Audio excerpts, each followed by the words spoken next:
loud bang. Hi again, welcome to JMO Show, episode 4? Four. Yeah, this is episode 4. Episode 4. I'm Perry. And I'm Jared. We've done a bit of a role reversal. Last week, I wasn't here. This week, Joe isn't here. Yeah. But we still have the lovely Jared. Yep, So we do. So everything's It's still fantastic. We have very unreliable hosts on this show. Yeah. Can't But trust them with anything. we'll attempt to fix that, maybe.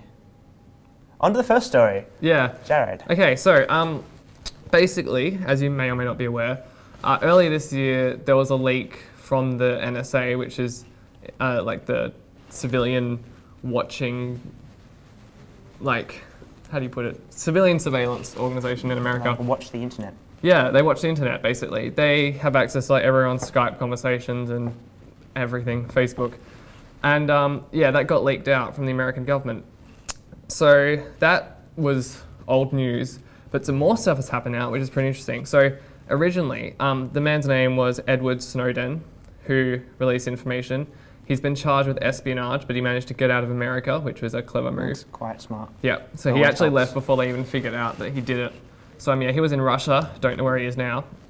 And what he Somewhere. did with the information is he gave it to The Guardian, which is a news thing. Newspaper, news source website. in the US. Yeah. Not in the US, in the UK. In the UK. In the UK. British news source. And he was actually a CIA agent. And the reason he did this was because he wanted the American people to know what was being done for their protection and what was being done to use them. Basically, he figured that it was his job as a civil servant to free the information Serve and help the the people. people. Serve the people, exactly. Yeah, good So guy. that's what he did. And yeah, so Americans hunting him down. Meanwhile, in England, so The Guardian have these hard drives, right, filled with information on surveillance programs like PRISM, which is the big one that's been basically watching everyone for years, since 2000 and Do we know what sort of something? prism? Is it like a square prism or a triangular prism? I'd assume a triangular prism. I think that's the most menacing sort of prism you can Right. have. But yeah, so The Guardian had these hard drives with all this information on it, and basically they were slowly sifting through all of that, looking for the most important information. And the British government, who probably didn't want anyone to realise that they were in on the whole thing, were going, hey, Guardian, stop that please. Can you just give us the hard drives? We'll look after them, just don't look at that information. Always a bit of a worry when a government says, don't look at that. Yeah, exactly. We'll take care of it. So the UK government are going, look, please destroy it, just give it to us, don't go through that yourself. And The Guardian went, no. We're gonna, They're a news source. What we're a else are we news gonna source, do? we're going to distribute this. So yeah, so for months now, they've been fending off the British government. I think there's probably been legal action taken I can against just them. imagine the Guardian like headquarters with like fencing swords, just like It's like, yeah, cops coming in. But actually what's happened now is the police physically raided the Guardian offices. got past the fencing swords. Yeah, they got past the fencing swords. So, yeah, they've actually physically gone in and tried to keep it all hush-hush and destroyed the hard drives. So that was an interesting move. So there goes all the information. Except that it was all backed up, of course. Oh, okay, yeah. Yep. Because obviously the British government doesn't understand the digital world. They didn't realise that information can be stored in more than one place. Oh, So didn't see that coming. yeah, the information is guaranteed to be safe somewhere. And The Guardian have relocated their team working on those hard drives somewhere other than London. They haven't said where.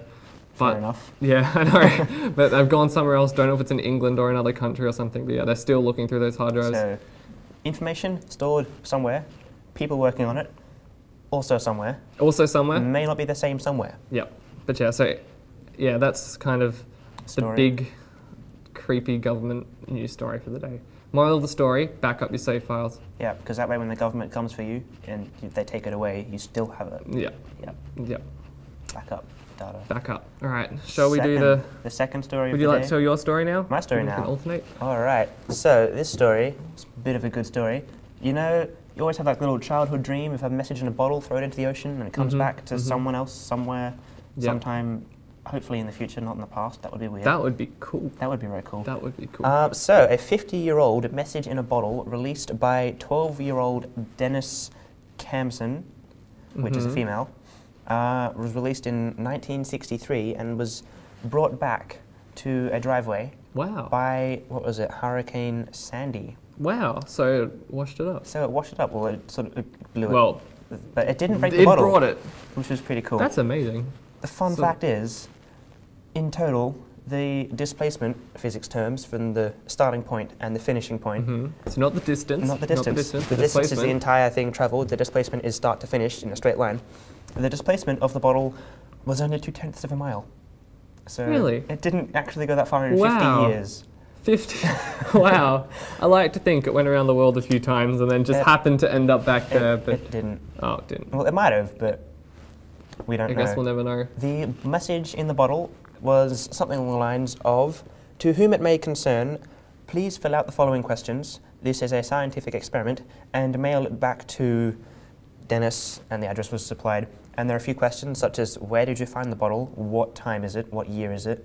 Any other information you'd like to tell me. It also contained a nickel, so you could purchase a stamp to that's so send cool. it back. That is great. So, yeah. Can a nickel pay for a stamp? I don't know how American currency I works. don't know how American currency works Yeah, I don't either. know what a If you're nickel is. American, you can Comment or something. comment Tell us. wherever we Will a post nickel it. buy a stamp? Yeah. Or would it have bought? I think it was a 1958 nickel from memory, Gosh, sent in 1963 that's pretty cool. and retrieved when Hurricane Sandy happened, which was cool. Hmm. That's fun. That is interesting. I Message like the in way it the was a bottle. scientific study. Yeah. That was really By a cool. I was 12-year-old. expecting just a message like, hello from such and such, but no. 12-year-old conducting scientific study. That's pretty cool. You're never too young to start I will- science. I wish I did that for my EEI. That would have been cool. That would Might have not been have great. got results instantly. Yeah, no. I mean, it's kind of a time-restricted thing, but wait a few decades and you'll get results. Yeah, just a backstory on that. Here at John Monash, in Year 10, we do a science project called the EEI, and basically all year we figure out something we want to find out about, design an experiment, conduct it, gather results, analyze results, and we present it all at the science fair at the end of the year. Pretty cool. So that's our EEI thing, So which is nifty. you can't do a 50-year experiment. No, you can't In do a 50-year experiment. 1 year. I mean, maybe I could have. Maybe could, I could have yeah. come back to John Monash I mean, if you like got- 49 years from now. Close the sample space. Make it, instead of the ocean, you have like a swimming pool. That's great. And- I could have put a bottle into a swimming pool. Place it in a bottle. In the Yeah. swimming pool, have like wave machines. Yeah, we could have seen who discovered it. And you see who discovers it. There you go. Depends how far away the pool is from people, but it's still an experiment. Year 10s this year or next year or whenever you see this, take note. You could do it. Realistically, you could even do it in a lake. You could. Like, That would actually work. yeah, That's do it in a lake with probably houses better along than the a edge. pool. There you go, Year 10s. Go have some Yeah. fun with Have some fun with science and bottles. Yeah, actually, Year 9's probably it's a bit late Yeah. for the Year 10s to take up. Whoever's watching this, Anyway, last story. Jared, you want to take this one home? so in the world of cancer research, more specifically the Children's Hospital of Philadelphia, Hmm. they've been looking into a cell. It's called a Treg cell. And basically what Treg cells do is they suppress the immune system, so they stop it from getting out of control and killing friendly cells. That's a good thing. Yeah, that is a helpful thing. Yeah. But what they decided to look into was what happens when Treg cells aren't present. So they got a whole bunch of mice and bred them specifically to try and develop mice with fewer Treg cells. And in these mice, they found that the lung cancer rates were much, much, much lower because the Treg cells were not suppressing the immune system, and so the immune system was extra aggressive And and attacking was cancer. attacking lung cancer before it happened. It's pretty So, which is quite nifty. Obviously, this might not be safe yet. cool. Yeah. But It's- yeah, it's a mice step in the are right still direction. different from humans. We haven't managed to make a human-mouse hybrid No, not yet. at this point. Not yet. I have a friend. Soon. I have a friend who's got immune system overactivity or something. Really? I don't know the exact details, but it's pretty cool. You can like make a mark on his skin and it goes red because his immune system attacks you. Well, there you go. So that's a fun. fun piece of information. Maybe he's more immune Maybe. to cancer. Maybe he is. Maybe Well, he says he is. doesn't get sick, so That's really cool, we'll have to actually. do a scientific experiment on him. It might take 50 years, but we'll see how We'll that one see.